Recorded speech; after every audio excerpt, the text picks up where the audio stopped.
ونصلي على رسوله الكريم اما بعد بسم اللہ الرحمن الرحیم۔ سبق نمبر 29 کے ساتھ ایک دفعہ پھر میں آپ حضرات کے سامنے حاضر ہوں۔ منع اور نہیں کے جملے چل رہے ہیں۔ کسی کو کسی کام سے منع کریں تو کن الفاظ کے ساتھ کس طرح سے منع کریں گے، کن اسلوب کا استعمال کریں گے جس سے وہ کام سے رک جائے اور اسے ہم روک سکیں۔ یہ نیا اسلوب ہے۔ فرمایا کہ جمل متداولۃ فی تصریف افعال النہی، افعال نہیں کے افعال میں استعمال ہونے والے جملے۔ لا تصفر فی الصف اما تستحیی، صفر یصفر تصفیر، اس کا معنی ہے سیٹی بجانا، سیٹی مارنا۔ لا تصفر فی الصف اما تستحیی، کلاس میں سیٹی مت بجاؤ، کیا آپ کو حیا نہیں آتا؟ استحیا یستحیی استحیاء، حیا کرنا۔ اما تستحیی، کیا آپ حیا نہیں کرتے؟ وما شأنک انت تأمرنی وتنہانی، وما شأنک، آپ کو کیا کام ہے، آپ کا کیا تعلق ہے؟ انت تأمرنی وتنہانی، آپ مجھے حکم دے رہے ہیں، آپ مجھے منع کر رہے ہیں۔ لماذا صفرت فی الصف اما تستحیی، کلاس میں کیوں سیٹی بجائی تم نے، کیا تمہیں شرم نہیں آتی؟ جسے ہم کہتے ہیں نا اردو میں، کیا تمہیں شرم نہیں آتی؟ تو اس کی عربی میں آتی ہے، عربی میں اس کے لیے جملہ آتا ہے اما تستحیی۔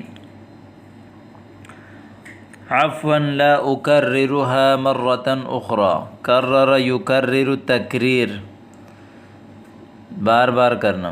لا اکررها مرة اخرى، دوسری بار میں نہیں کروں گا۔ لا تصفق فی المسجد اما تخشى اللہ، پھر وہی صفق یصفق، تصفیق کہتے ہیں تالی مارنے کو، تالی بجانے کو۔ خشی یخشی، سمع سے اس کا معنی ہے ڈرنا۔ لا تصفق فی المسجد اما تخشى اللہ، مسجد میں تالی مت بجاؤ، کیا تم اللہ سے نہیں ڈرتے؟ واللہ ما تجرأت على رفع صوتی فی المسجد فکیف لی ان اصفق فیہ۔ تجرأ یتجرأ، تجرؤ کہتے ہیں جرأت کرنا۔ واللہ ما تجرأت على رفع صوتی فی المسجد، مسجد میں آواز بلند کرنے پر میں نے جرأت نہیں کی، میں نے مسجد میں آواز نکالنے کی جرأت نہیں کی۔ فکیف لی ان اصفق فیہ، میں کیسے اس میں تالی بجاؤں گا۔ لما صفقت فی المسجد اما تخشى اللہ، آپ نے مسجد میں تالی کیوں بجائی؟ اللہ سے نہیں ڈرتے۔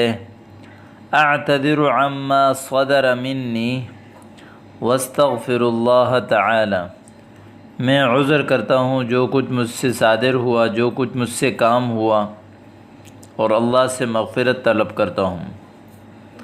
صدر یستر، صدر یصدر، اس کا معنی ہے کسی سے کوئی چیز صادر ہونا۔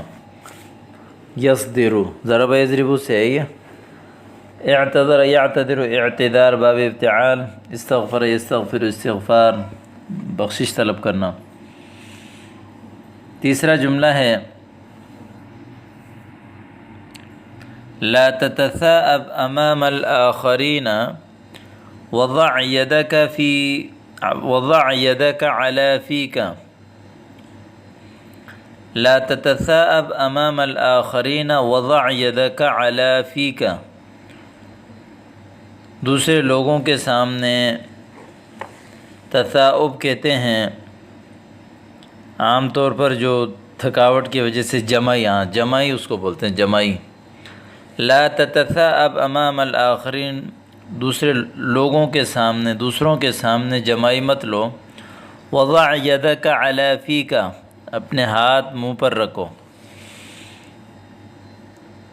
انصح نفسک اولا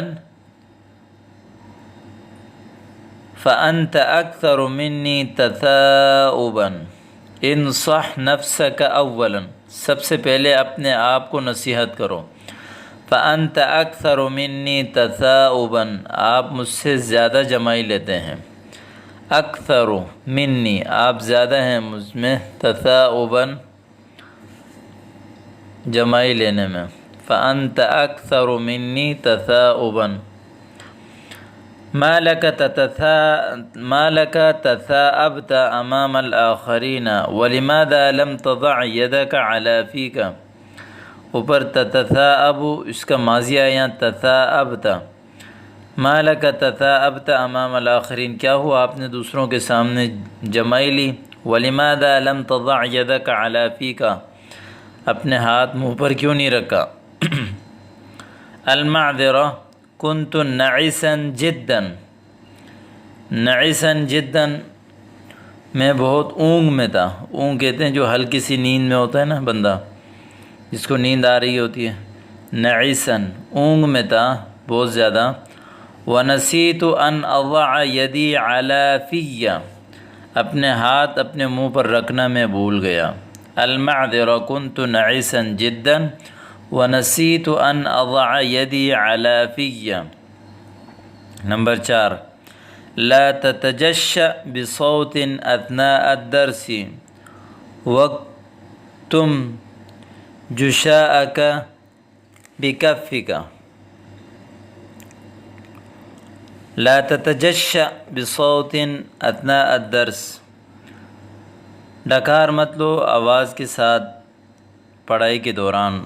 وَاكْتُمْ جُشَاءَكَ بِكَفِّكَ، کتم یکتم کا معنی چھپانا، اور اپنی ڈکار کو چھپاؤ، بِكَفِّكَ اپنے ہتھیلی سے۔ لا تتجشأ بصوت اثناء الدرس وَاكْتُمْ جُشَاءَكَ بِكَفِّكَ۔ ما لك وما لي دعني وشأني لا تحاسبني على كل شيء۔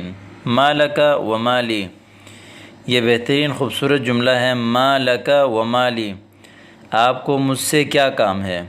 دعني وشأني، مجھے اپنے حال پہ رہنے دو۔ ما لك وما لي، آپ کو مجھ سے کیا تعلق ہے۔ دعني وشأني، مجھے اپنے کام پر چھوڑ دو، اپنے حال پر چھوڑ دو۔ لا تحاسبنی علی کل شیء، ہر چیز پر میرا محاسبہ مت کرو۔ کتنا خوبصورت جملہ ہے۔ لما تجشأت بصوت اثناء الدرس وما لك لم تكتمه بكفك، یہ بھی ماضی کا صیغہ ہے۔ لما تجشأت بصوت اثناء الدرس، درس کے دوران آواز سے ڈکار کیوں ماری آپ نے۔ وما لك لم تكتمه بكفك، اس کو روکا کیوں نہیں، چھپایا کیوں نہیں اپنی ہتھیلی سے۔ عفوا لا اعاود هذا مرة اخرى، معاف کیجیے گا میں اس کو دوبارہ نہیں لوٹاؤں گا۔ لا اعاود، نہیں لوٹاؤں گا، هذا مرة اخرى، لا اعاود هذا مرة اخرى۔ لا تصرخ في الصف اما تخاف ان يسمعك المعلم۔ لا تصرخ، چیخو مت، شور مت کرو۔ فی الصف، کلاس میں۔ اما تخاف ان يسمعك المعلم، کیا آپ نہیں ڈرتے کہ معلم آپ کی آواز سن لیں گے۔ لا تصرخ فی الصف، کلاس میں چیخو مت۔ اما تخاف ان يسمعك المعلم، خاف، کیا آپ نہیں ڈرتے، خاف یخاف، ان يسمعك المعلم، کہ معلم آپ کی آواز سن لیں۔ اخبرنی اولا من الذي خولك بان تأمرنا وتنهانا، اخبرنی اولا، سب سے پہلے مجھے بتائیں، من الذی خولک، کس نے آپ کو صاحب اختیار بنایا، نگران بنایا، کہ بأن تأمرنا وتنہانا، کہ آپ ہمیں حکم کرتے ہیں اور آپ ہمیں منع کرتے ہیں۔ لماذا صرخت فی الصف اما خفت ان یسمعک المعلم، آپ نے کلاس میں چیخ کیوں ماری؟ کیا آپ کو ڈر نہیں ہے کہ معلم استاد سنیں گے آپ کی آواز؟ اخطأت وارجو المعذرہ، غلطی ہو گئی اور معذرت کے ساتھ میں معذرت کرتا ہوں۔ لا تشاجر الآخرین الیسوا اخوانک، دوسروں سے لڑائی مت کرو، کیا وہ تمہارے بھائی نہیں ہیں؟ لا تشاجر الآخرین الیسوا اخوانک۔ اتعنینی بہذا الکلام، کیا آپ اس کلام سے، اتعنینی بہذا الکلام، آپ مجھے مراد لیتے ہیں؟ اما تتقی اللہ متی شاجرتہم، کیا تم اللہ سے نہیں ڈرتے؟ میں نے کب ان سے جھگڑا کیا، لڑائی کی؟ لماذا شاجرت الآخرین الیسوا اخوانک، آپ نے دوسروں سے لڑائی کیوں کی، کیا وہ تمہارے بھائی نہیں ہیں؟ اعتذر عما صدر منی، مجھ سے جو صادر ہوا اس پر میں آپ سے معذرت کرتا ہوں۔ تو یہ 6 جملے تقریباً میں نے آپ کے سامنے دہرائے۔ امید کرتا ہوں کہ آج کا سبق آپ کو سمجھ میں آیا ہوگا۔ ان جملوں کو اچھی طرح یاد کیجیے، استعمال کیجیے، اور اس سبق میں اپنے دیگر احباب کو بھی شریک کیجیے۔ ہم بعض احباب اصرار کرتے ہیں، ظاہر ہے ان کی قابلیت تھوڑی زیادہ ہوتی ہے کہ بھئی تھوڑی سی عربی لغات ترجمہ عربی کے ساتھ کیا جائے۔ انہوں نے رابطہ بھی کیا اس معاملے میں، لیکن چونکہ اس کورس میں شریک ہونے والے، استفادہ کرنے والے ہر طبقے کے لوگ ہیں، میں نے اس کورس کو نہایت ہی آسان اور سہل بنانے کے لیے صرف لفظی ترجمہ اور لغوی تحقیق پر ہی اکتفا کیا، تاکہ آپ ادھر ادھر کے مسائل میں نہ پڑھ کر صرف ان جملوں کو سمجھیں اور پھر ان کو یاد کر کے استعمال کریں۔ اس لیے کہ یہ کتاب کے اندر موجود اسلوب اور الفاظ خود اتنے ہیں، یہ کتاب خود اتنی ضخیم ہے، یہ کورس اتنا وافر ہے کہ اگر آپ ان الفاظ کو ہی یاد کریں گے، سمجھیں گے اور پھر آپ ان کو استعمال کریں گے، تو مجھے اللہ کی ذات سے پوری امید ہے کہ آپ انشاءاللہ تعالی فصاحت اور بلاغت کے ساتھ بغیر کسی روک ٹوک کے عربی زبان پر بولنے پر قادر ہو جائیں گے انشاءاللہ۔ شرط یہ ہے کہ آپ محنت کریں اور ان جملوں کو یاد کریں۔ اس کے علاوہ آپ ادھر ادھر کی چیزوں پر مت پڑیں، آپ عربی لغات یاد کریں۔ اس سب سے پہلے مین چیز ہے، آپ کو جو سبق ملے اس کو آپ سن کر، سمجھ کر اچھی طرح یاد کریں، اس کے بعد پھر ان کو استعمال کریں۔ انشاءاللہ تعالی ایک سبق آپ یاد کرتے رہیں گے، آپ کی قابلیت میں اضافہ ہوتا جائے گا۔ اللہ پاک ہم سب کو عمل کی توفیق عطا فرمائیں۔ السلام علیکم ورحمۃ اللہ وبرکاتہ۔